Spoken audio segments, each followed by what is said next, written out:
দর্শক আপনাদের সবাইকে আমন্ত্রণ জানাচ্ছি ওয়ালটন এশিয়ান মিউজিকে। সাথে আছি আমি সাবরিনা সিয়া এবং আমার সাথে আজ স্টুডিওতে উপস্থিত আছে কণ্ঠশিল্পী শরণ এবং আর.আই. জুয়েল।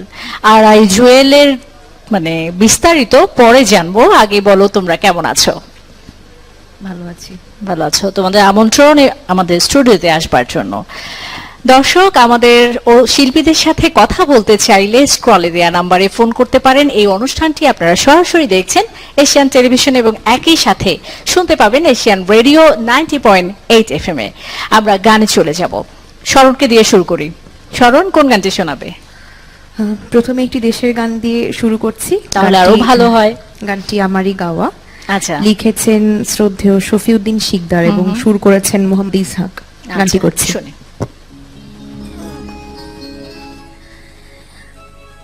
আমার মায়ের কপালের লালটি ঠাই নিয়েছে ওই পতাকায়।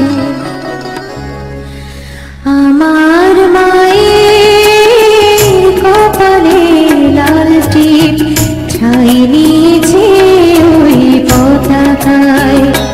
চিরভাস্বর হয়ে উড়ছে মুক্ত স্বাধীন আকাশের গায়ে, ঠাই নিয়েছে ওই পতাকায়। আমার মায়ের কপালের লালটি ঠাই নিয়েছে ওই পতাকায়।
খুব সুন্দর।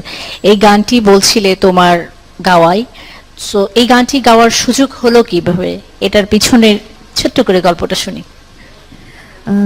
এই গানটি আমি প্রথমে গেয়েছিলাম বাংলাদেশ টেলিভিশনে।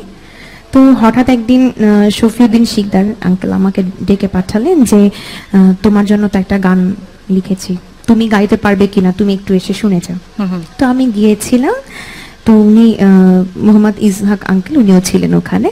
তো উনি যখন গানটি গাইছিলেন, আমি গানটা শুনে কিছুক্ষণ চুপচাপ বসেছিলাম, যে এত মানে মর্মস্পর্শী গান। আমি ভাবছিলাম যে গানটা কি অন্য মেবি অন্য কাউকে দিয়ে, বাট আমার জন্য মেবি গানটা অপেক্ষা অন্য কোনো গান আছে।